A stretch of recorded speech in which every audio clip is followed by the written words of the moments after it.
Hello and welcome to the preeminent Basil Rathbone Sherlock Holmes commentary series. That's right.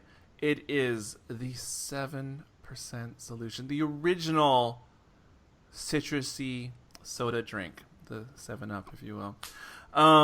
Yes, we're back. The first one was so successful, so many people were writing in demanding, I cannot tell you, demanding that we continue with the series, and lo and behold, yes, we are going in chronological order. It's thousands of people. Thousands. Yes, throngs. Yes. If 1,000 was considered a throng, then this would be it. Yes, so we're back, and we're going to do the second film in the Basil Rathbone collection. I like how he did it like Sylvester McCoy. Right? Yes! Yeah, I know. Yes! Yes, I know. You wouldn't be able to tell I grew up in the hood. But it's true, though. It's true. I don't just say that. I did grow up in the hood. And we did roll our R's, but for different effect and use. Reasons, yes. Yes. But we are continuing with the second big-budget 20th Century Fox caper that would be The Adventures of Sherlock Holmes. So hopefully you have your own versions at home ready and queued up. We're ready to go, and we're going to get right in with it. So, here we go. I'm going to count down. In 3, 2, 1, play. All right. 20th Century Fox. I like it. This is the last time we'll see 20th Century Fox, by the way. Ever. Yes, the studio went up in flames a few years after this movie, which is why Universal had to step in. The Adventures of Sherlock Holmes with Basil Rathbone as the top billing. Produced by Zanuck. Obviously Latino Zanuck. I was going to say Zanuck, the pirate planet, right? Of course. Yeah. Yes. And for those that don't know, they're talking about Doctor Who. Yes, and Gene Markey, the father of Richard Starkey. So and, this is based on the play by William Gillette, and actually William Gillette, everything that we see in Sherlock Holmes today, as far as what Sherlock Holmes looks like, comes from William Gillette. Okay, because William Gillette played Sherlock Holmes in his play, and that nose and that the pipe and everything and that profile is all William Gillette. I'm also a fan of his razor. I do Dollar Shave Club. But hipster. It's very, very loosely based on the play. Is that correct? I mean, like I think at some point there were, and of course they had to introduce Moriarty. Yes. So, the jury has figured out what to do here with Moriarty, and it doesn't look good. Now, is this the actor from the last movie, or no? The actor. No. Moriarty. This is George Zucco who plays Moriarty in this, and we do see him later in the Sherlock Holmes films. Okay, because he does look like the red herring character I noted in the previous film. Yeah, but he does play Moriarty, but not until Sherlock Holmes and the Secret Weapon. George Zucco plays the criminal character in Sherlock Holmes in Washington, which we will see fairly shortly. What's really cool about the opening scene here? Well, not the opening scene, but the scene after is that. The fact that Holmes comes in and says, I have the proof that he committed murder, blah, blah, blah. And at the end of the scene, they end up sharing a cab to go to Holmes's place. Yeah, you'll see that. Which is so awesome. And it's so... It's just perfect. And it's so organic, the way it happens. Like, you get it with the chemistry of the actors. You know what? That's a really good point, Sean, because... he says what I consider to be one of the best lines in many any movie I've ever seen, which is I admire your brain, Moriarty. I'd like to see it pickled in alcohol in front of the London Medical Society, which is just a classic line. I prefer that you precede me at all times. I've used that, by the way, in real life. I prefer that you precede me at all times. I'm just gonna say right now up front, because it'll probably become apparent as the commentary continues. Because I've done tons of movie commentaries up to this point. This has to probably be the very first time I attempt to do this, not having seen the film ahead of time. So you're playing the Steven Shapansky role. Yes, I am. I feel it. I feel Shapansky in me right now. All right. So basically what Moriarty's saying here is, I'm going to break you, Holmes. I'm going to pull off the greatest crime of the century, and you won't even know until I've already done it. Okay? So essentially what he's doing is challenging Holmes here. The beginning of this movie has a great hook. It's a great hook. A great hook, I should say. I love the windshield. You know what? I love these old hansom cabs that have that have those coverings on them, where you just pull up the window and stuff like that. Yes, the windshield is awesome. I've never noted that in prior films that I've watched. Okay, so this is one of my favorite scenes. We see Moriarty in his orchid garden, or in his garden, very near a wolf, by the way. And the scenes between Moriarty and his valet are Dawes. So good. His name is Dawes. Dawes. They are King Joffrey levels of. He is. They're delicious. I freaking love these scenes, where he tells him, "Well, if you dusted, or if you watered the plants, why is my water? Why is there a spider web across my Yeah, exactly. He's such a delicious villain in these scenes. Actually, he's very. And he's got a flute player. He's got a flute player. Yes. The flute playing, I thought, was this part of the soundtrack. And as he moves over, you realize there's a guy in the other room playing the flute. It's almost like an airplane, from the movie Airplane kind of joke. Yeah, it is. It is. Okay, so this guy who plays Bassic, who I mistakenly referred to as Vlasic, as in the pickle, throughout my childhood. This guy's his name is Arthur Hole. And he's in 2 more Sherlock Holmes stories. He's in Sherlock Holmes and Spider-Woman, where he plays a very strange guy who understands spiders, and also is in The Scarlet Claw, where he plays Journay, one of the main characters. And he doesn't look like Journay there, but he definitely is the same actor. Poor Higgins. They found nothing but his boots. Bassic, Higgins was a good guy, but he had this habit of asking too many questions. You're right, Sean. So he's such a great character. It is a really good opportunity for them to do sort of a villainy, mustache twirling, whatever.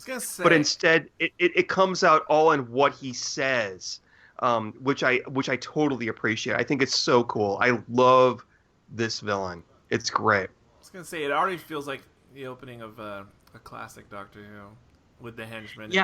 It's his boss. It's about to get more like that. This is the invasion, right? It feels like the Master. Absolutely. And that's the thing is, Terrence Dicks often talks about how the fact that, the Master was built off of Moriarty, but really built off of this film. He's more Moriarty in this film than in any other film that we see going forward. And there's several Moriartys as we move forward. What does that mean? apparently a criticism of this film is that this thing with the picture of the guy with the goose, or I guess it's an albatross, the albatross around his neck, Yes. is meant as a diversion. It's meant as a red herring, and that what he really means to do is steal the crown jewels. A criticism of this film is that we know what he wants to do beforehand, and then later on we see Holmes kind of take the bait. He totally I did not takes get the that. I bait. did not get that from this film, though. No, he totally takes the bait, and it's because he figures that a human life is more important than the crown jewels. Right. Yeah. And that's the weakness in Holmes's character, that Moriarty utilizes as he conceives his plan, because he really doesn't care very much for the plan that we're about to see, but he cares a lot more about the crown jewels piece. Again, this has happened a million times between Lex Luthor and Superman, what you're describing. And that is always Superman's folly, besides kryptonite. Again, this is 1939, Eric, so everybody pulled that idea from this. Oh, yeah, I guess. Well, Superman debuted in 39, I believe. It's a big year. It's a really big year. You didn't water them today, Dawes? Yeah, No, his relationship with Dawes is fantastic. Poor Dawes. There is nothing more important than the care of my flowers. Through your disdain, you have murdered a flower, and for merely killing a person, I was put on trial. Oh my gosh, look at this! God, this he's actor so on the good. this actor on the right was probably born before the Civil War. He was probably born before around 1860. I don't know. I'm sorry. I just have the opposite affliction of Sean. Like, he thinks about when they all die. I'm thinking about when the dude was born. It's ridiculous. Oh, by the way, there is somebody in this film that is still alive. Oh dear. Is it going to be Billy? Is it Billy that's still alive? Because it has to be only Billy. I have to think philosophers from the beginning of time have associated flowers and their anatomy to the female anatomy. I'm sorry.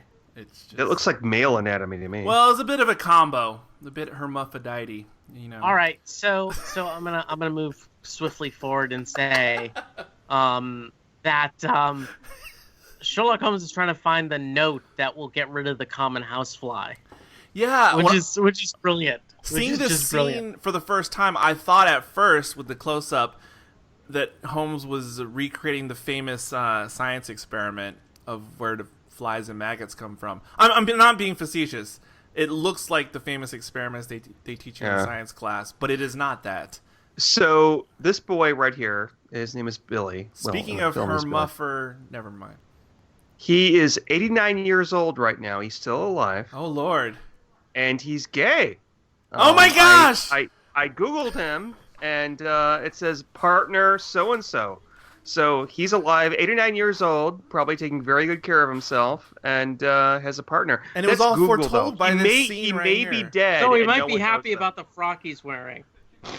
That's what I'm saying. Looks like he could be Leonardo DiCaprio's father, too. Yeah, you can tell, though, the way he answers. Oh, dear. Yeah. The way he handles that broomstick. Exactly. He's a bit of a hota. Again, we're back in the 19th century, you guys. So this is going to become...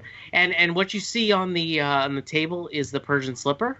I was wondering, because I was like, yes, I was noticing the slipper. I wasn't sure if it was like a snuff bag, but...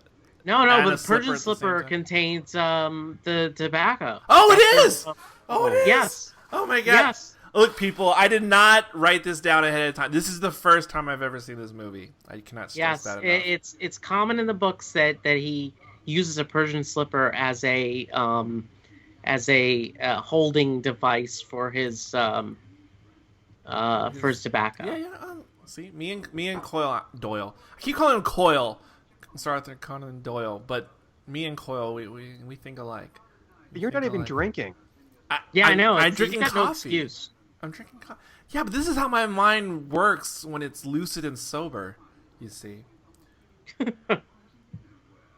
And ladies and gentlemen, right behind him, this is the way a study should look.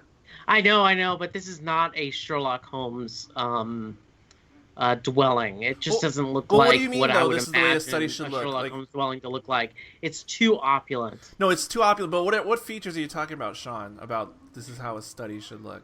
Oh, I meant right behind him, the bookcase. I think there should be Okay. Gotcha. Although I think that Sherlock Holmes' study would probably look a little bit more like the modern day Sherlock with Benedict Cumberbatch. Sorry. Cumberbatch. It's Yes. okay. It's okay. Or as my boyfriend says, come on our back. Benedict, come on my back. Oh dear. No, but Am I allowed we to say that on this? I think we support. It's our feed, dude. We can say whatever we want. It's the internet. What are you trying to do with those flies? This comes back, by the way, at the end. He's gotten these flies into this wine glass. I have to I don't know if say, he got them there. I mean, I've noticed it in Sherlock as well, the modern version, but I do like the in the TARDIS pre-sequence. You know, I do too. I've always I do been a too, fan Eric. of that. Yeah. I do like No, that. I do too. I do too. This is very much in the TARDIS pre-sequence, no doubt about it. The one thing that's really lacking from New Who is that. So this is Sir Ronald Ramsgate. Wow. We saw the address letter that was done in left hand. Is that why it looks so as crappy? a righty. Yeah, exactly. That he's very concerned about the Star of Delhi.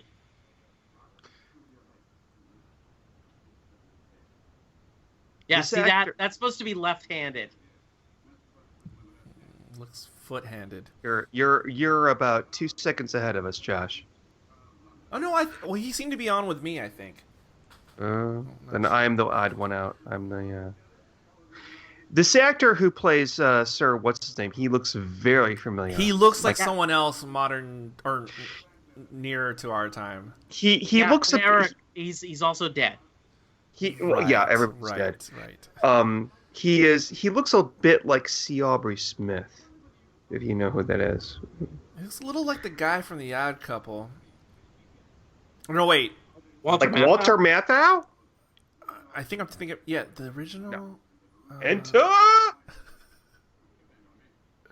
You could depend on me, except you can't depend on me. In about 5 minutes, you're gonna say that you can't depend on me. And folks, let's all bow in tribute. This is Ida Lupino. Yes, she was awesome. I don't know her, but And Ida Lupino, I just want to say something about Ida Lupino really quickly as we move forward with this. She was very well known as a feminist, okay? And also, they were going to give her a star on the Walk of Fame or something, or they were going to give her an award of some nature in the 50s. And she basically said, screw you all. You never cared about me when in the 1930s and 40s. You always treated me like shit back then. So I'm not going to go to this award. But she ended up being a very, very popular and very, very solid director. Yeah, she was not gloriously fabulous or beautiful, but I have to disagree. I think on she's that quite beautiful fetching. part. Well, okay, hold on. The first time that I saw her was on Columbo. She played a victim, dear. but of course. But she directed, wrote, and produced a lot of films and acted in them as well. Yeah, she was amazing. She was the only female director on Twilight Zone. Yeah, I don't exactly. know what episode it was that she did. She was also the She was first. in one. It's probably She was To in a Serve Twilight Man is probably the one she directed. She was in a Twilight Zone as well, wasn't she? I don't know. No, she was in one because it was the one where this older actress, wanted to be in her films, and she was the older actress who ended up being inside of her films.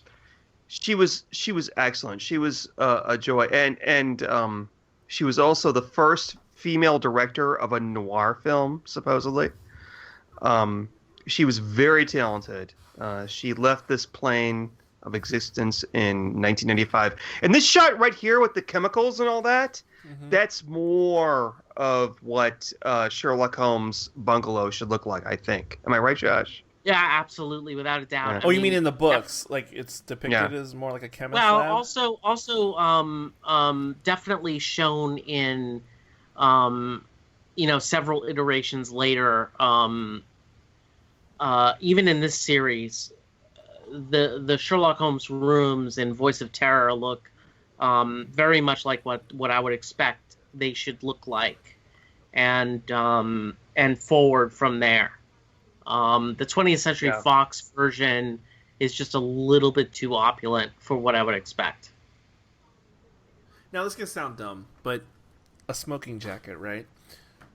Yes. I'm assuming that's because you wear it when you smoke and then you take it off so you don't smell so much like you've been smoking? Is that how that works? I think it's just what you would wear in the house when you're not going out. It's more about that. I just figured because of the name, like maybe because that's something that can be bothersome is when it gets in your clothes. I don't know. Just wondering. I don't think anybody cared about that back then. I don't know. Just curious as to why and this you is call it a smoking jacket. Gerald Hunter, who is about in the story about a little less than 10 years older than Anne Brandon, who's Ida Lupino's character, but is her fiance. And now, who's being threatened by the drawing, or who are we worried about? Well, she's threatened by the drawing because it's the same drawing that her father received before he was killed. So she thinks she's gonna be killed, is what's happening. She thinks that her brother is in danger. Oh, okay. And we actually see her brother briefly. Now I'm gonna go ahead. I'm gonna say in support of this film, there is much more mystery and puzzle solving and logical deductions in this film that there was in The Hound of the Baskervilles. I think Hound of the Baskervilles was a really nice, pretty set piece, and for the most part, it didn't. I'm just gonna say too. I think the same on Baskervilles. It was more about the look and the ambiance and whatever of the setting. I think honestly, the story was rather weak. This is actually a kind of a good, solid mystery, I think. Because you're kind of trying to listen. This is what they do, and they do it extremely well in this film. And that is that you've got two problems, and this is what Moriarty wanted to do, is he wanted to give him two problems to solve, and the one that involves human life is the one that Holmes follows, but actually the real problem is the crown jewels, and so he needs to be able to follow up with both of these issues. Now again, and as you'll see in this film, there's so much more that they could have put into this film. It just would have been extremely long. I'm sorry, this kid right here. There's Billy. There's Billy. He's 89 years old now, ladies and gentlemen. He's probably on a ventilator. The Beeve himself. Hey, gee, Wally, I don't know. He does have a really good scene later on, though, about the chinchilla foot. Well, here's the thing also, like the whole, he put it under the rug and stuff like that, but there's an allusion to don't get the first cab, but to get the third cab. And that comes directly from a Sherlock Holmes story. And I can't remember off the top of my head which one it is, but don't get the first cab, don't get the second, but the third. It's something from the case book of Sherlock Holmes. I can't remember off the top of my head, but maybe I will put the end of the list. I don't know why, but when Billy made that look back over his shoulder as he was leaving the room, I don't know why I suddenly flashed back to the kid in Teen Witch. I don't know. And remember when we talked about Teen Witch on Prognosis Negative, how we discovered he had a partner too? Fast forward into his adult life. Yeah. I'm just saying, rich history, rich heritage. Well, it's Hollywood, so it, Another reason I like this a lot is that we've passed it now, but we get to see Sherlock and Watson, Holmes and Watson, in their apartment talking to clients and all that, and this is how the case builds up, type of thing. That is classic Sherlock Holmes. Yeah, in the TARDIS scene. Yes, good stuff. But here's the other thing. It's like the whole albatross across the in that what he's trying to do is research that bird right here. The albatross across my neck was hung. It's an old poem, about and they go over that old poem also. I'm not sure that happens in the play, but it really does a lot for this, because essentially we're supposed to forget about Sir Ronald Ramsgate and the crown jewels here, and we do. My understanding is that this is very loosely based on the play, like almost basically not a lot of. Oh, here we go. This is the clue right here. Oh, yeah, it's actually a red herring at the end of the day. Is that Moriarty went to Gerald Hunter with a trumped up lawsuit. I don't want to say Trump, but I'll say it anyway. You gotta do what you gotta do. Lawsuit. Yeah. And Watson just kind of walked away from that situation without gaining any further knowledge. Okay, so this is Anne Brandon's brother coming out right here. He looks great, doesn't he? He looks like I thought you were sleeping. Little disheveled. Where was he Where was he sleeping? What the? His fists are clenched. Yes. See here, old man. Well, you gotta sleep, dude. You gotta sleep so I can shoot you in the back. So it's supposed to make out like Gerald Hunter is what's causing this issue. But this actor is like way overacting this. Yeah, I agree. He's going to kill me, and it's okay because he'll be dead in about. Exactly. We don't have to worry about him soon. This guy just has the leading Hollywood male lead look. He's got down pat. Yeah, he's got the fading Hollywood matinee look. Absolutely, even cleft chin and everything.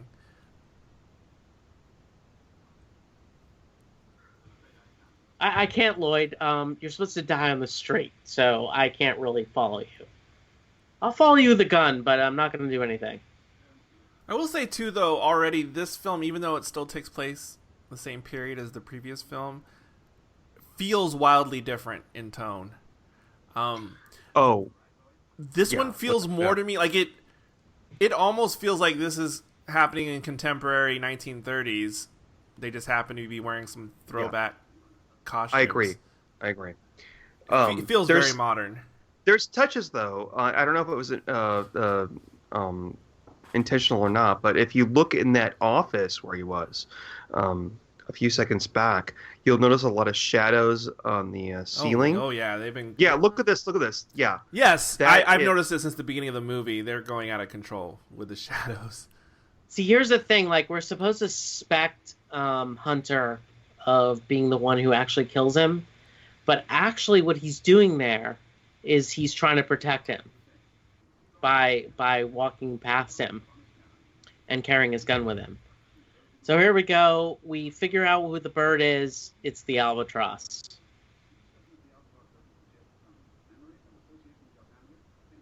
As soon as I saw the drawing the first time, I don't know why my brain is mixing in mobster, mafia movie stuff. Because instantly I thought, oh, Sicilian necktie. Although that's a completely different thing.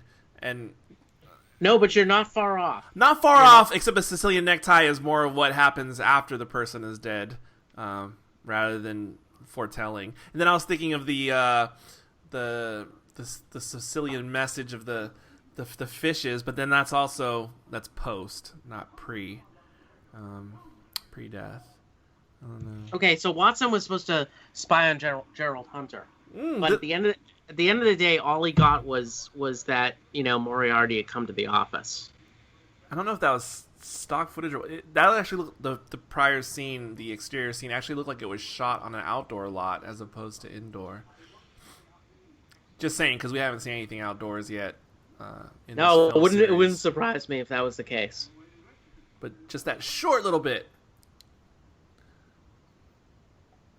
And then Holmes, is a little upset that he just that he came back that quickly. Nothing. And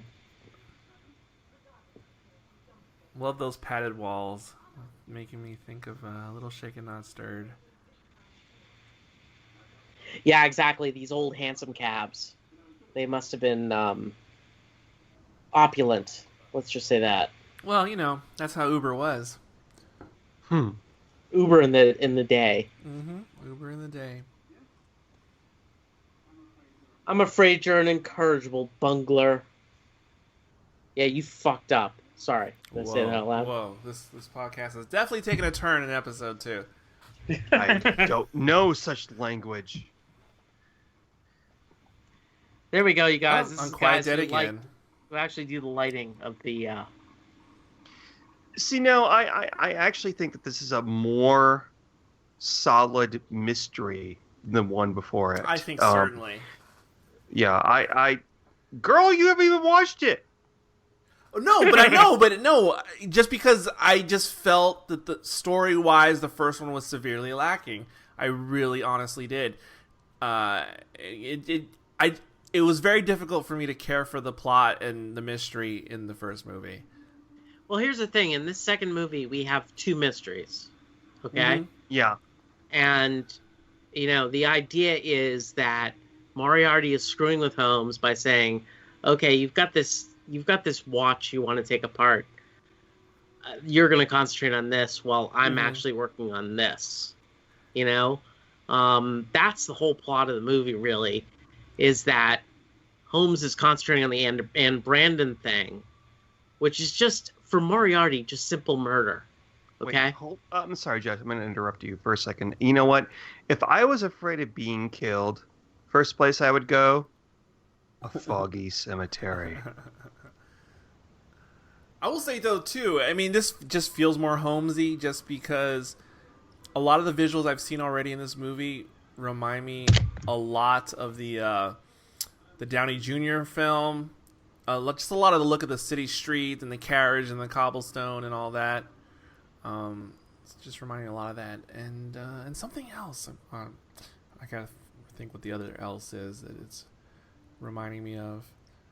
But it definitely feels more like a noir movie as well from the 30s. So he's dead, and one of the really cool things, and I love this type of stuff, is that it looks like he was strangled, yet he was bashed on the back of the head. Yes. And yes. that is one of the things. This is why I love mysteries. Like, wow, the hell did that happen, and who could have done that? And of course, the lawyer will be suspected of doing it. Yes, that's a really good point. We have to find out what the murder weapon is, and we don't find that out until the end. Yeah. So this is E. Clive again, you guys, playing the Inspector Bristol. Oh, the taxi Jed cab Clampett. driver from last time. Yes, exactly. I recognize him, in a way. So the expectation is that somehow, some way, Gerald Hunter was the one who strangled him and then bashed him on the head with the end of that revolver. So this is all a massive red herring. It seems pretty in the face. Yeah, exactly. It's like it could just be over now. But it's just simply not the case. Even though Gerald Hunter is acting very suspicious throughout this whole thing, he's just and towards the end you think he's going to smack Anne Brandon, and that's the reason why. I mean, it's just this particular character, the way he's being played and the way his character's been set up, is that it's a surprise he's not the murderer, quite frankly. Well, back then, I don't want to say back then, but there's a trope in mysteries that there's always the obvious person who did it. Usually Is it a meme? Is it a meme or a trope? It's a trope. Trope. It's a trope, you magnificent bastard. It's a trope. It's a trope. It's obviously it's the husband or the wife, whatever. And especially in old movies like this, I think that I don't know about audiences in 1939, but I'm sure that they would think that, oh well, he can't be it. It's too obvious. I don't know what they would think then. I have to think that they would think the same as well. Yeah. How gullible would you have to be to think that that's actually going to turn out to be the killer, or whoever? Well, this is the thing. This is where Agatha Christie comes in, because I think Agatha Christie was the first person to have a murder mystery where it's the person you don't expect at all. Conan Doyle did not do that. I'm not saying that he picked the most obvious person as a killer, but I oh god, I'm too drunk to talk about this. Everybody, I'm sorry. No. But let me pick up from there. Yeah. Like, Holmes is telling Hunter essentially that, the police are going to be obviously on you. I mean, you're the family's lawyer. You're also about to marry Anne. I mean, that's the way the police mind works.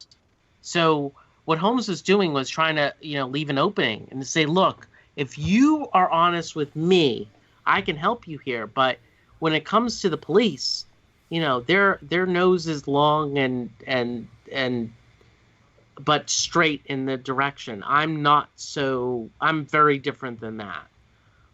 He gave him all the opportunity in the world to be clear with Holmes on the way he's looking at this. So, but he didn't take the he didn't take that. He just kept being as suspicious as he's been throughout the entire film so far. And this is the first time where Holmes has just shut Watson up and just said, "Watson, get out of the front." I know. I found it. He'll find it out inevitably. Yeah. You sent me out of the room as if I was a child. If you look at the little what is it on the counter, going around the edging, there was a swastika right there. It's part of the design. What? It's part of the design on the little shelving, and then it has like the decoration on the out. You can't see it now, but when they first came out of the door, there was a swastika just down to the right. But I'm not saying they were. I'm not saying they were subliminally trying to plant it. It was part of the design, but the design made a swastika. I'm sorry. It just I would have noticed that. But I'm not making this up. Folks at home, rewind and you will see the swastika right there on the edge of the shelving or whatever it is. I've seen this hundreds of times. I've never seen the swastika. This is my first time, but yes. He won't talk till he's ready. Why don't you go grab that cab?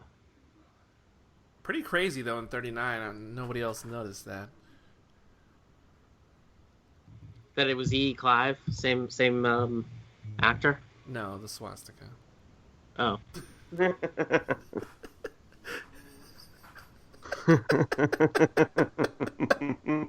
I thought you. I couldn't tell who was setting who up then. Oh, I wish they'd show it. Oh, it's just off screen to the right. Oh. Yeah, it doesn't exist. You're just making it up. No, I am so not. Do you honestly think I'm making it up, though? No. Okay, because it's there. Trust me. You know what? I think that lady in the picture on the right looks like Ava Braun. Yeah, it is. It's definitely Ava Braun. Yes. Yeah.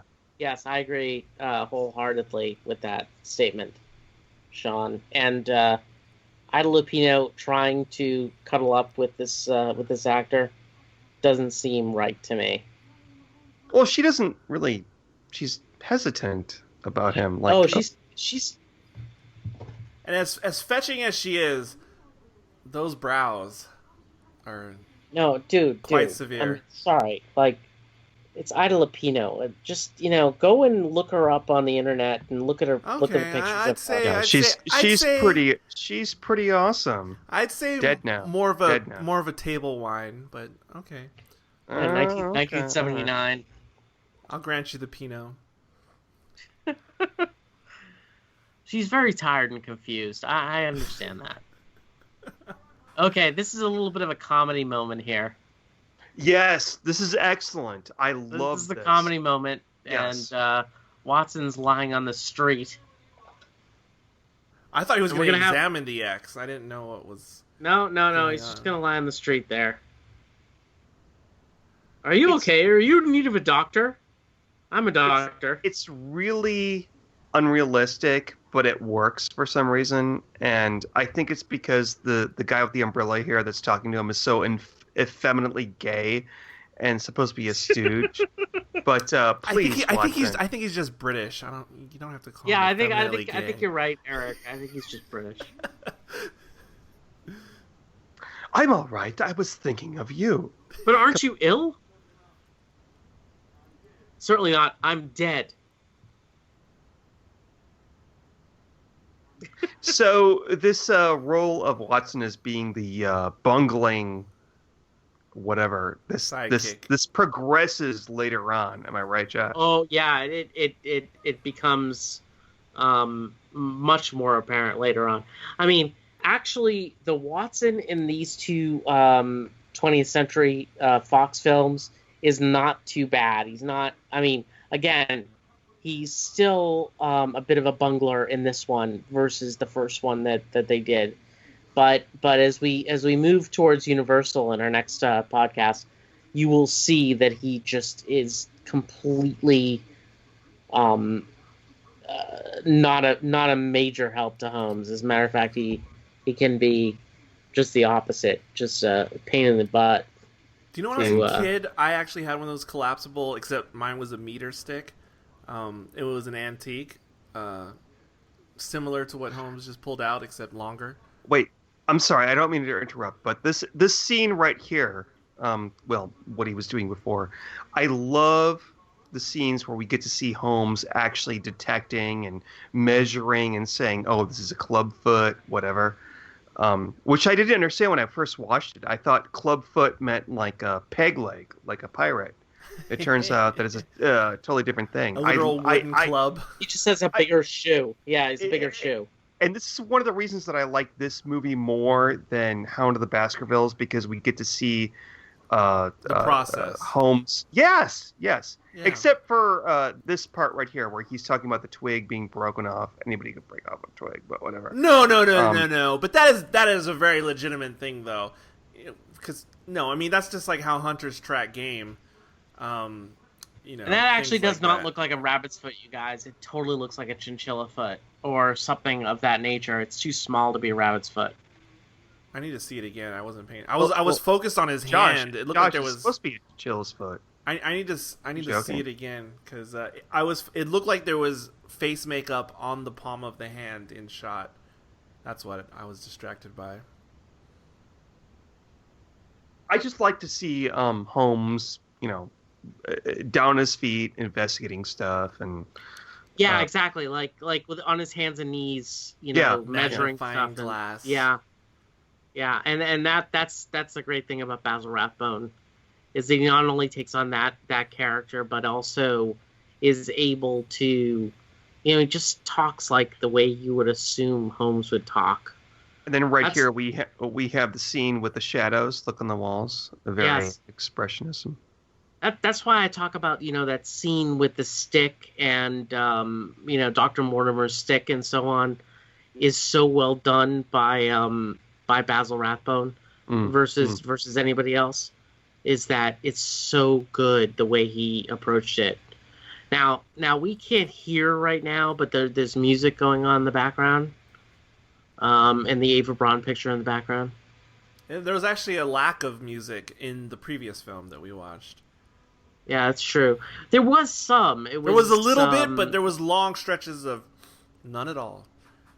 Yeah, exactly. Like Dudley Simpson was not involved, clearly. So does the villain come out and just play these tunes randomly on their flute? I don't Yeah, it's like to freak her out. Yes, exactly. Exactly. That's why Moriarty hired this guy. Here we are with a really good Fog of X. Fog of X. All he's doing is Really playing. good shot. Oh, a little scream.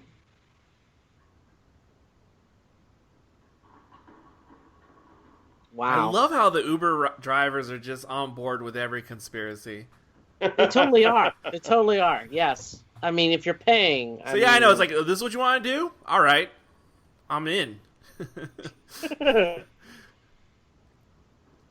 This is an Airbnb, by the way. Absolutely. Got to keep it relevant. I'm glad you're here. I like how they open doors in films. You guys? In what particular way? Well, they open the door and they back up every single time so that you can get the people back in the shot. It's different than you would do that in real life. You wouldn't open the door. I got you. Okay, I got the visual picture now. All right, yeah. I was a little girl in South America. The night when my father was killed.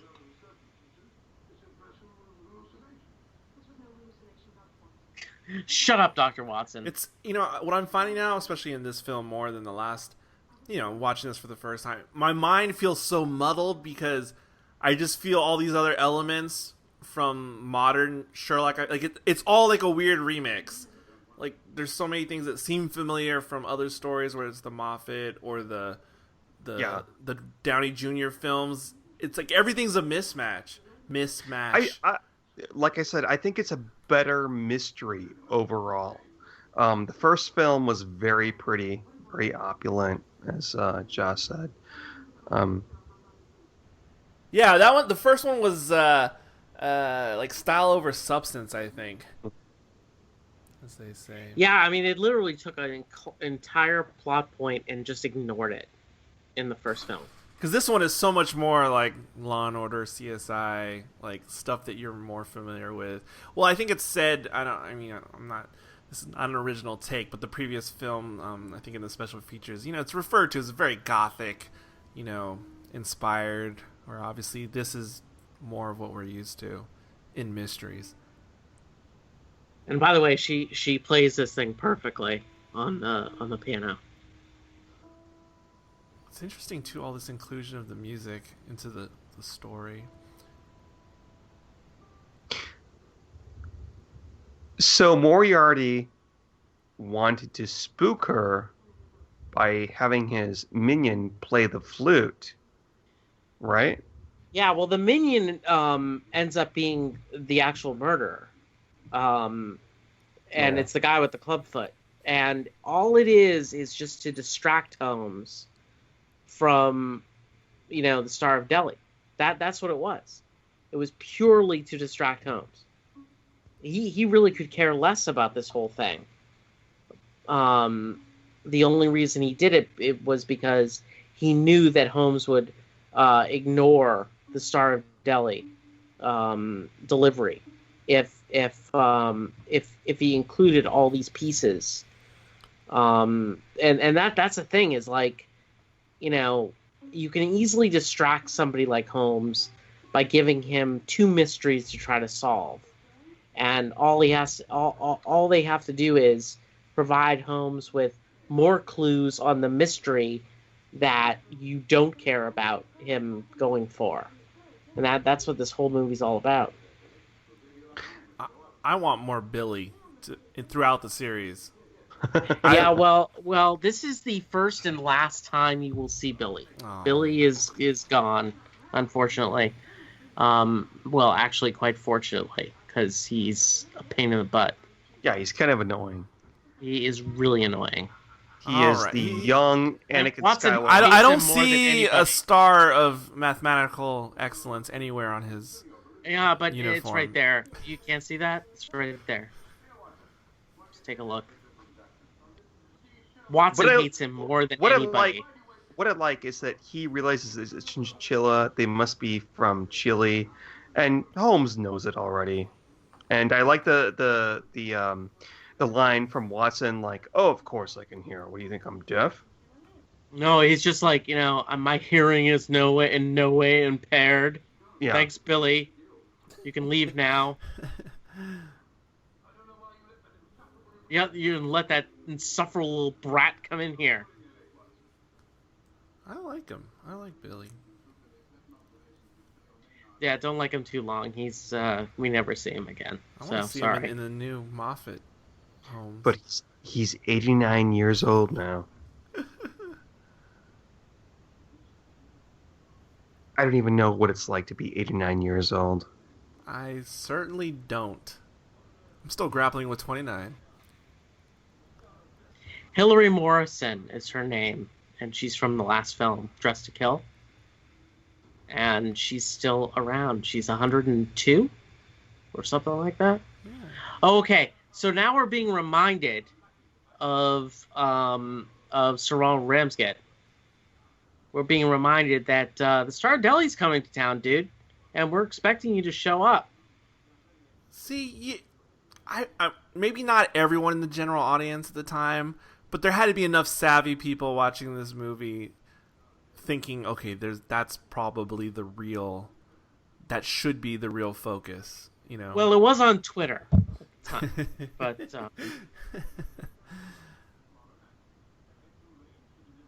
delivery at 10 o'clock, because that's a convenient hour.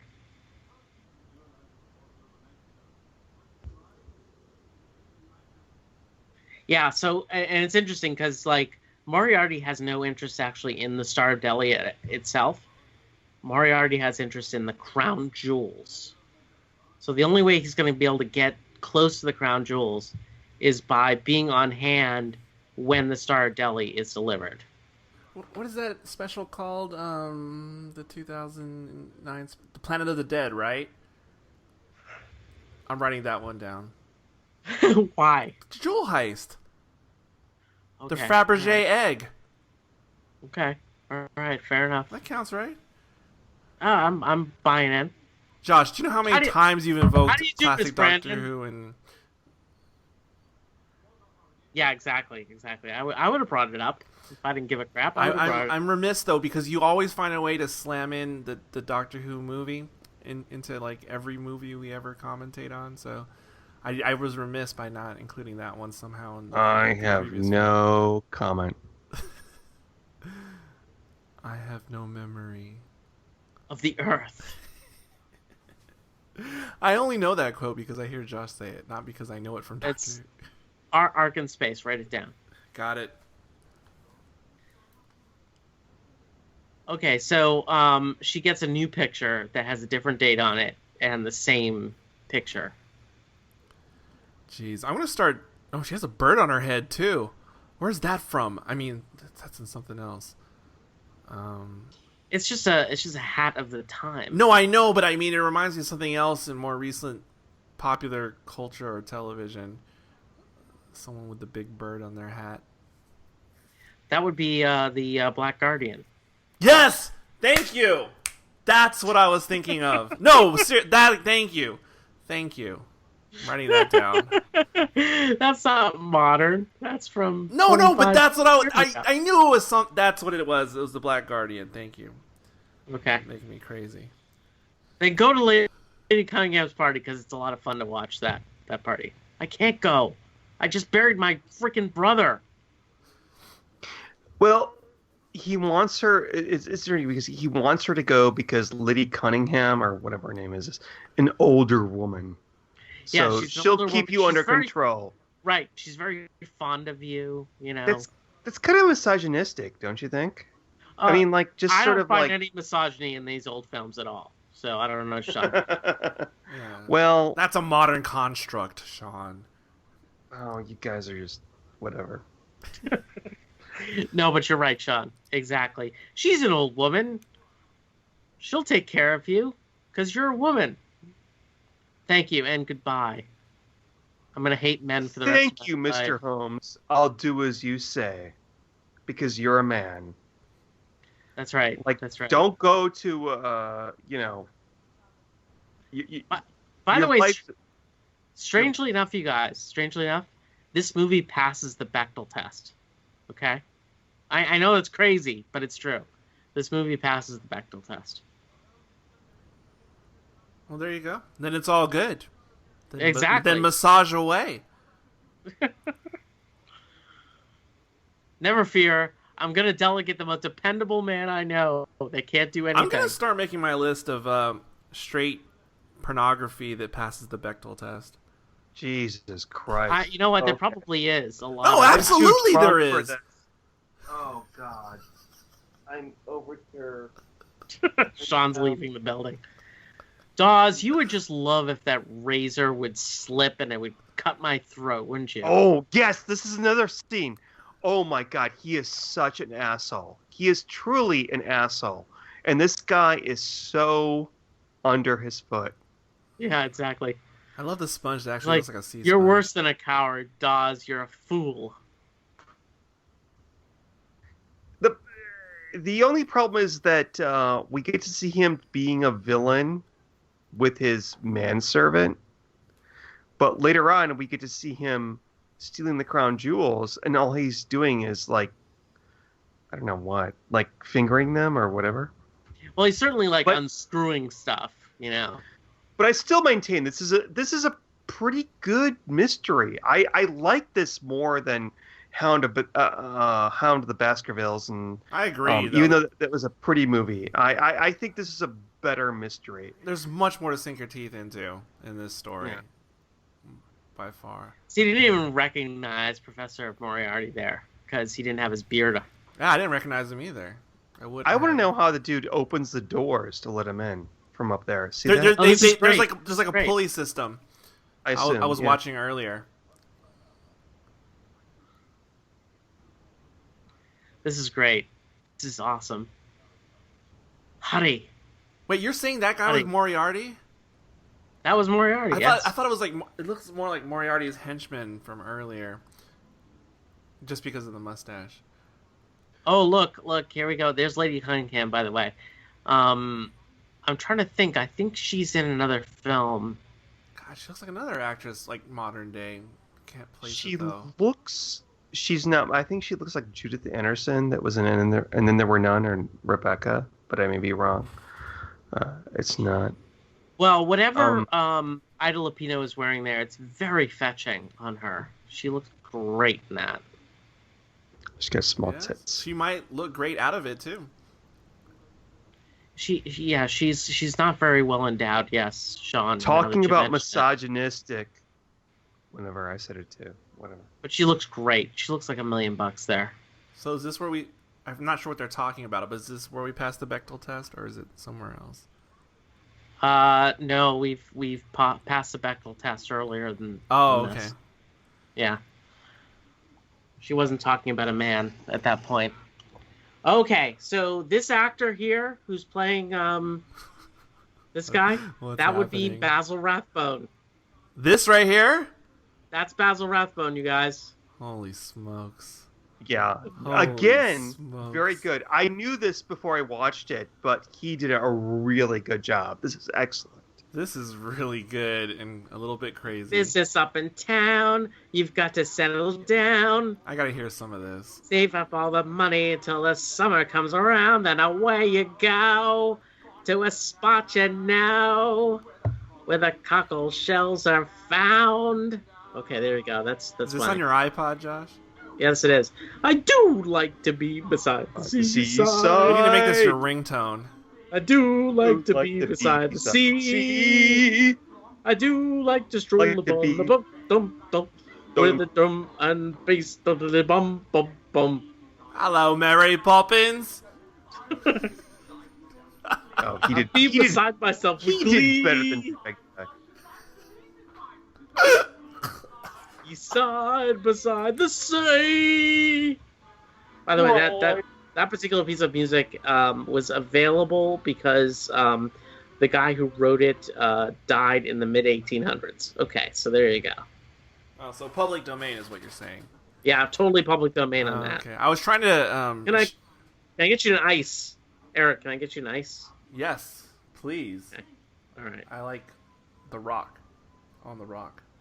She goes, yeah, I'd like that. And he comes back with like a Russian, white Russian type He thing. does. He comes back with Oh, right I could use a white Russian right now. And then there's this creepy guy. Oh, hello. Oh, who are you? I'm Dick Van Dyke. We did have an appointment, you know. Shh. Shut your big fat trap, lady. Jeez. Have you seen anything unusual besides you doing that little act up there? No, not much. Don't take on any unnecessary risks, like talking to me.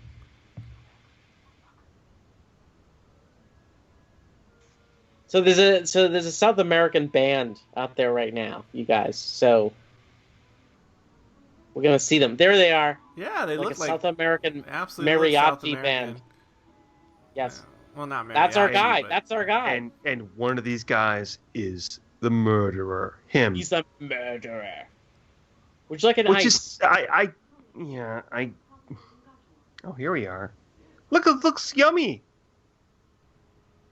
It Why does doesn't look she like take a. it? It does look like a white Russian. Oh, love those. All right, so now we're at the tower. We're at the Tower of London. Yes. He gave me his word he'd be here, but he's too busy doing, by the seaside. Bastard. You could have done worse. What, than you, Dr. Watson? I don't think so. I really like the fact that this whole thing is just subterfuge. And there's a plot going on, and I didn't see it, I have to admit. Sergeant Bullfinch, yeah, you don't really recognize him, do you? No, I didn't know. I really didn't know. Am I wrong? Did anybody else know? I have No, the way to put somebody off is by basically saying, "I don't believe who you are." Ooh. You're a law-abiding citizen because you have a card. Yeah. Everything seems in order. I love how everything was governed by papers back in the day. Yeah, it's not like he has an iPhone to, show that. See, now in this movie, again, it has been apparent throughout. You can almost always tell and feel they're on a set constantly through this movie, as opposed to the last one. It's a better mystery, though. Oh no, I agree 1,000,000%. It's a better mystery. I agree 1,000,000% on that part. I'm just saying, you're never really duped to think they're actually where they are. I like how the subtitles on mine say "Star of Delhi" is spelled like Delhi as in like bologna or salami. Really? Deli instead of like Delhi from New Delhi, Right, if you will. Right. You must have an inferior copy because mine looks like the Indian city. Really? Oh yeah, I do have an inferior copy, I suppose. Wait, actually, I don't even know. Sean doesn't even have the subtitles on. No, I have them I'm on. just kidding. I just don't remember. Folks, I'm really drunk. We recorded the Haunted Oh, Basketballs. This is like TARDIS Tavern going on right now.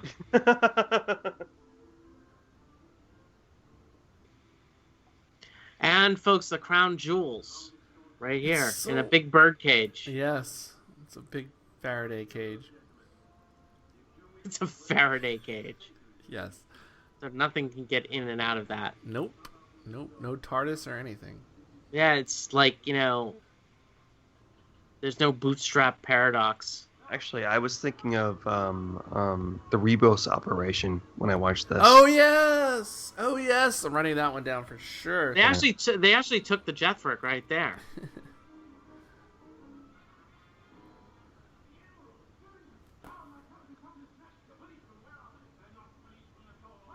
They're not policemen. Now you know. It's the Star of Delhi. They dropped it. What's so special about the Star of Delhi? I mean, I know it's like making its rounds, but I mean, if you could pull off this caper, why not just steal the crown jewels at any time as well? Well, Eric, that's a great Well, they question. do. They do. That's the point. They don't want the Oh. Star of Delhi. They want the crown. Oh, okay. Got you. I have the jewel. It's all set. Not a problem, except for the fact that Moriarty is in the cage, in the Faraday cage right now. Oh.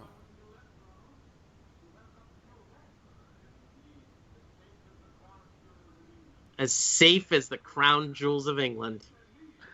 Yeah. So Moriarty staged the whole lights off, people ran away, so he could jump into the cage. Yes. Yeah, it's very The only thing that bothers me about the cage, though, is that fine, you're going to have the cage within the locked building, but what does the cage? What purpose does it serve if you could just use a long stick to grab jewels out of the cage? Well, you can't. You can't. There's another. The big jewels you can't, but the little ones. Here he is. And by the way, Moriarty, throughout the rest of the movie, will be just sort of like looking through jewels. Well, he like starts unscrewing like the top of the. Yeah. Yeah. He's does very, very little here, for a very long time. Okay, I'm gonna open the cage. Okay, now I can open this. I didn't see the inner glass thing. Okay, that would Yeah. the So stick. he's gonna. All right, he's so gonna. now he's Break the gonna- glass. Yeah, he's gonna unscrew that now.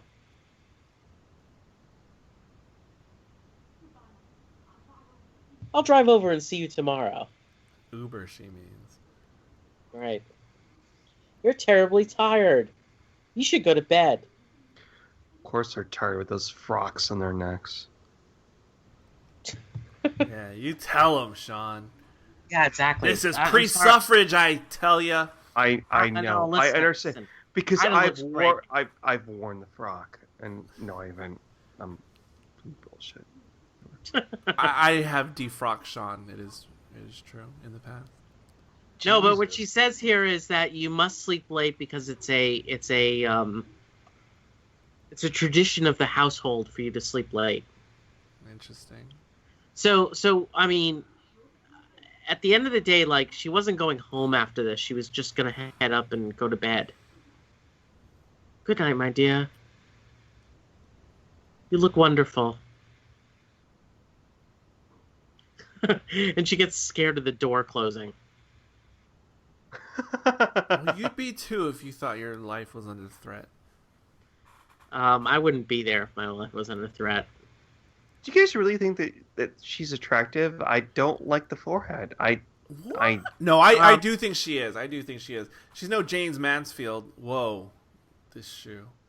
Yeah, that's your club shoe. No, you know what? I think I read this story as well. That's part of the reason why so much of it is seeming familiar to me. And Sean, the answer is she's extremely attractive.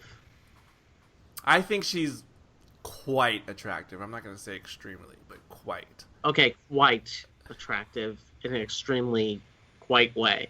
She's quite fetching. Yeah. Yes. She looks great. We're definitely keeping the shaken not She looks like stirred misogyny $100 alive here in the comments. She looks like $100. good shot here of the garden. Oh dear, that sounds like a euphemism. Why is she going down?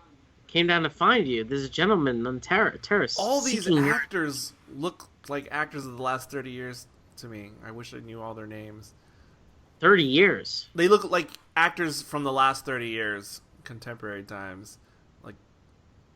Like they look like body doubles to me. What are you doing here?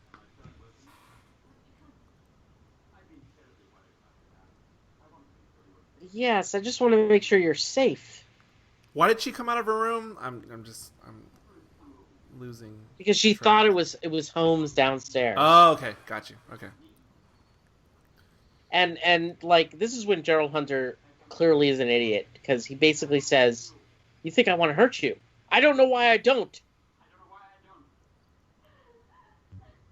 What? Why would you say that? Are you complete idiot? It's so stupid. It's like, I just wanted to, help you out. Oh dear. Oh, here he goes. He's Oh, down. I don't like this scene at all. There's a pirate. He hits him. Oh. All right, so just so you guys understand, like, they've taken away a lot of what was actually in the script in regards to this guy.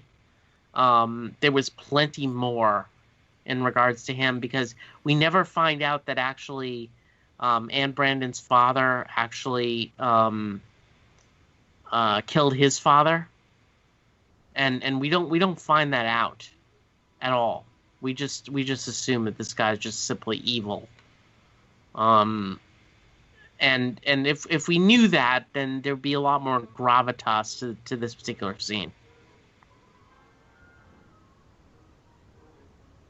But this is great. You're going through, and Holmes is actually wearing his Deerstalker. His deerstalker, But the whole garb. But is this I forget, is this supposed to be in an urban area or not? The estate that we're at right now. Well, this estate is in an urban area, but it's got a lot of forest around it. Right. I was gonna say, because I believe that Victorian etiquette states that he shouldn't be wearing a deerstalker unless he's out of the city.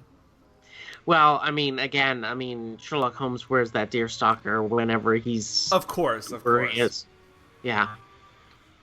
Oh, this is interesting. We have a weeping angel here, you guys. And we have the South American Bandito. dude. Oh my god, right down Enemy of the World.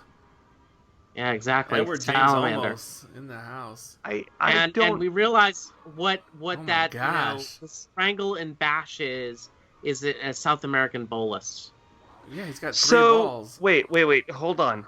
Even dear. though I like Oh the my- mystery of the show of this movie, this sort of Chilean guy Sure. kills people. He's just chilling.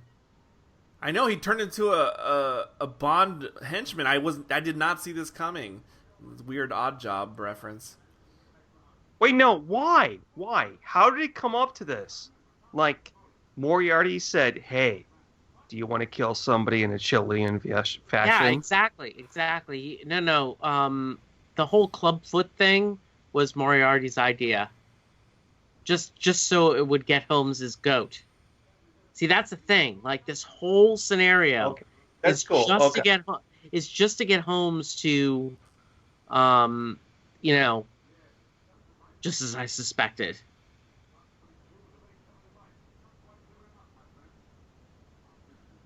I thought he was Yeah, just an Elton exactly. John aficionado. He said he'll fix it so he doesn't get caught. You know?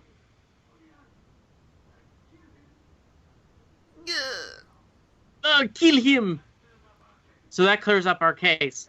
He's like, Watson, you don't even understand. We haven't even begun yet. Okay, a little more of a comedy moment coming up here. No, we've only just begun. No, yeah, this is a really good comedy moment with Nigel Bruce. I think this is a foreshadowing Putting of his what would leg happen in the later lily on. pond. Yeah.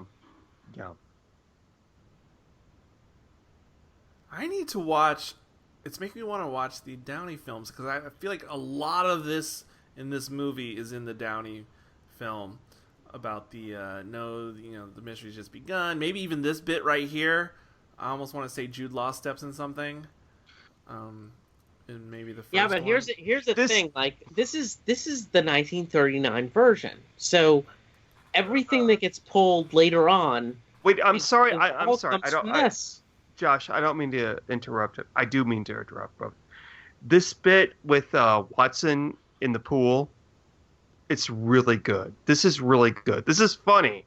It's really funny because he's not like acting like, ooh, I'm so surprised. It's just sort of like his face type of thing.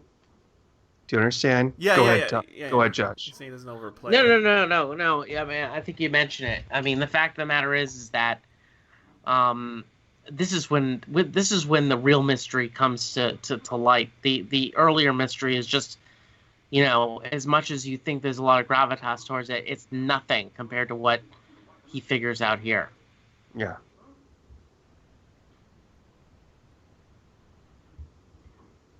And again, he's going through his. What would Moriarty be doing with a guidebook? He knows London like a cab driver.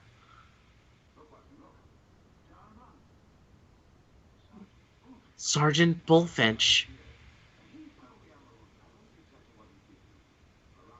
Or whether what he's doing right now.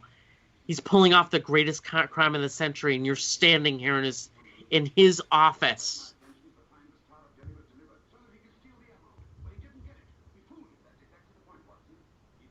He didn't want the Star of Delhi.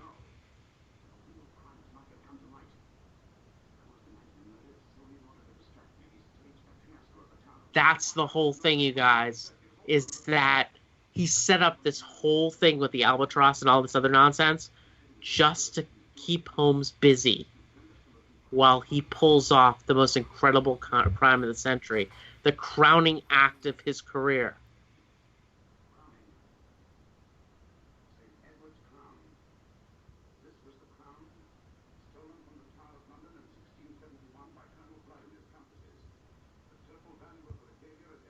He said crowning. The crown jewels. We're running.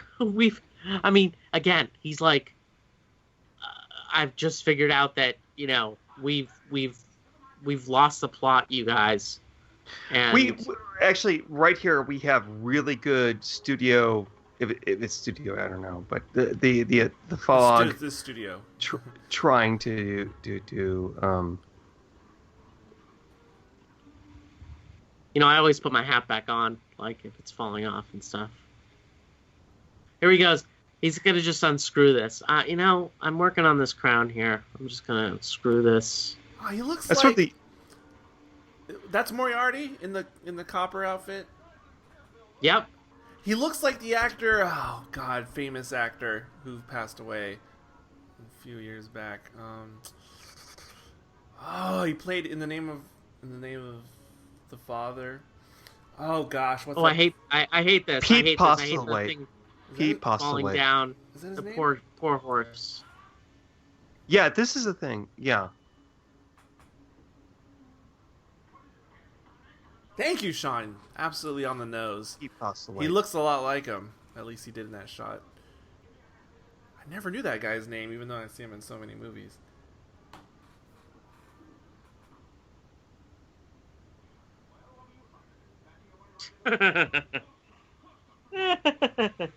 What were you doing?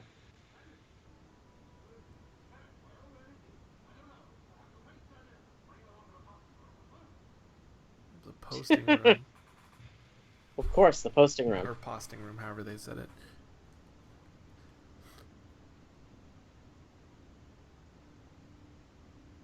I think the TARDIS is in there somewhere. What's he doing? I mean, why is he still there? He should have just picked up the crown and ran away. True that. That's a good point. What's he doing? I mean, he's pulling stuff off. You're right. You don't try to break into the ATM machine when you're still in the convenience store. You take it. Yeah, you just take it. Mm-hmm.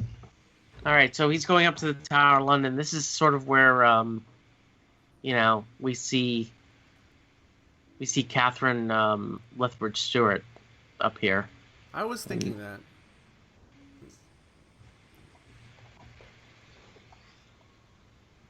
More of a unit-based story. Well, this is 1939, so. Oh, right, Torchwood, not unit. Right, exactly. It'd just be Torchwood. Be Captain Jack. Mm-hmm. Sean, you still awake? Yeah, I'm still awake. I don't like the end of this. Oh, I don't know what's going to happen. I think it was. I think it was. I don't want to say it was clumsily done, but it was not very Sherlock Holmes, and it also wasn't very suspenseful. I mean, like, look at this this great shot, but just shots and guns and stuff. Oh, I see what you're saying. Yeah. Oh, this is, I mean, the most tense part of the movie right here. No, Josh, Sherlock Holmes isn't about suspense, though. I disagree. I think I see what Sean's saying. Like, it's starting to take on the overtones of what we associate with, like, modern summer blockbuster films. Yeah. Where Yeah. it didn't necessarily need to do that, I guess, is what Sean's saying. It's like Batman, the original Batman. I was gonna say this. I was gonna say that before Josh said about the Tower and Stewart. That this is like the end of Batman '89, reminded me very much of it in the look. And they There's he a fires bat in my belfry. That's a terrible shot. Wait, right here, the villain fires his gun, except it clicks. It doesn't work. So Holmes fires a gun back. And why do you have to drop Holmes it? does not have guns. That's not right. I see what you're saying. Yeah, the Doctor never uses guns. But why did he drop it after he shot it? I was like out of The Godfather, except it doesn't make any sense here. But it definitely feels like they've just, slapped this Hollywood ending onto the end of the movie. I like this movie, but I don't like the end of it. With the shooting and all that, and here we go again. Totally makes sense, though. It's just the biggest. He should have been gone by now. Anyway. Yes, that is the most glaring thing, and obviously the reason he's not gone is so we can have a showdown.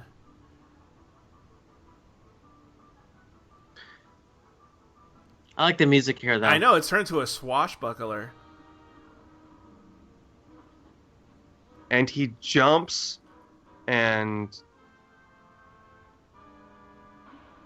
see, this is I don't know. I get it though, exactly. You got them rolling around. Because now it's turned into like classic Star Trek.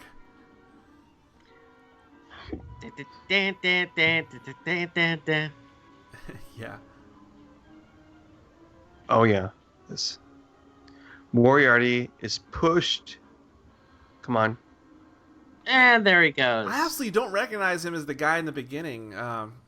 See, in the trial scene. The thing that I don't... Oh, Moriarty, it paused. Okay, so the thing that I don't like about it is that Sherlock Holmes suddenly became an action star at the end. Does that make sense, Josh? No, that... I get what you're saying. I mean, I think that what we did need is the final kind of...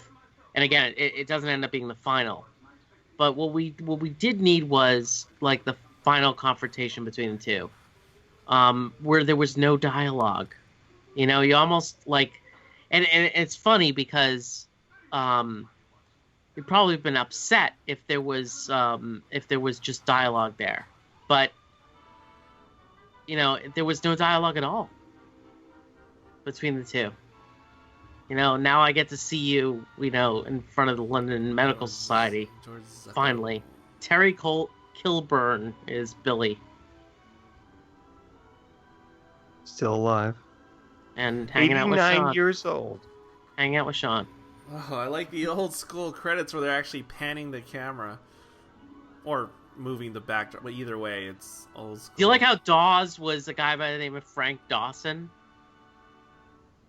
Like they almost named the character. Yeah, so I loved his show Down by the Creek. All right. Well, that was. I mean, again, Adventures is one of the more enjoyable Sherlock Holmeses. It definitely gets a lot of good press, but I definitely see what you guys are saying about that ending. It did lack a little bit of something. Well, yeah, I'm not saying it lacked, but it definitely seemed like out of tone with what you think of with Sherlock. Because like as Sean said, he became like a action superhero all of a sudden. That's fine. It's all good. It was a good movie. I liked it more than Hound of the Baskervilles as far as story goes. Baskervilles was more the moors, pretty cool, and it was a great visually. But I'm really interested in what we will see later on. I am too, because absolutely this one that we just finished for 39. This particular movie felt weirdly modern. It felt exceptionally modern to me. It doesn't seem like it was 39 at all. Yeah, I see your point. It's definitely it opens up enough puzzles that, a modern audience could appreciate it. And this is the thing I love about these Sherlock Holmes movies, is that they translate so well to today's entertainment. And as we start moving forward into the Universal series, you're going to see that to some degree. The next one that we're going to do, which is The Voice of Terror, is the best directed Sherlock Holmes movie of the whole lot. And you'll see that because, a lot of the things that you would expect in a modern type of movie comes to bear in Voice of Terror. Things that you guys tend to notice, like, shadows and close-ups and that kind of thing, is very, very prevalent in Voice of Terror. So it's going to be very, very interesting as we move forward. All right. Well, that is the commentary.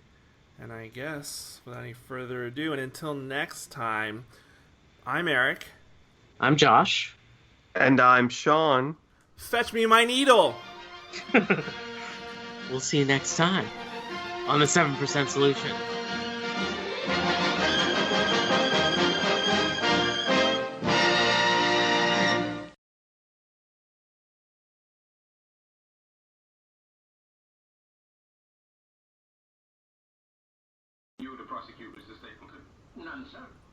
Oh my God! Oh, are you watching it now? I'm watching it now. What's so funny? So, but you're watching the first one. I can tell, The Hound of the Baskervilles. Yeah, it's very good. Yeah. Stapleton, did you watch the second one yet? No. Are we doing the second one today? Oy vey. No, I mean we can. Yes, we are. I haven't seen. Are we really? All right. I don't know. We'll see. Let's see. I mean, I'll do it. This is 80 minutes, okay? So let's see how we feel after we've done it, and if we're feeling okay. I'm happy to do it, but I haven't actually watched the second one, or I've let it play, but I wasn't cognizant of what happened in the second one. But I don't care. Not cognizant. Okay. I can do this. Well, it would be an interesting experiment if you haven't watched it, and that would be. It's a different way to watch it, I think. Yeah, and I mean, especially since I expect Josh to do most of the heavy lifting. I'm gonna be doing all the true facts, Eric. Mm-hmm. Just don't get too crazy with it, because I've told you I feel like I've burdened things with Star Trek. Yeah, a little bit, but that's all right. Too many true facts. So, Eric, I'm formulating this as a joint effort between the Doctor Who High Council podcast and Doctor Who Prognosis Negative. Okay, that's fine. I got no problems with that. So this is a project between the two podcasts that we're doing. Okay. Okay. We could always use more colons in the title. So I'm down with it. I think. Okay. Well, what do you think, Sean? I think that you could release it on its own, because I looked and there's no podcast that does this. I'm not sure I want to open up a new feed for this. It's 14 episodes. There, unless there's a possibility at the end of all this that we continue to do it with the Jeremy Bretts or something like that. If we do that, then I would want to start its own feed. But and you know what? Can I tell you guys something? My father would finance that feed. Okay. Really? Yes, he would. Because, and I should save this for the podcast, because I used to watch these with my dad. This was like this is a big deal for me. This is like I watched them over and over and over again with my dad.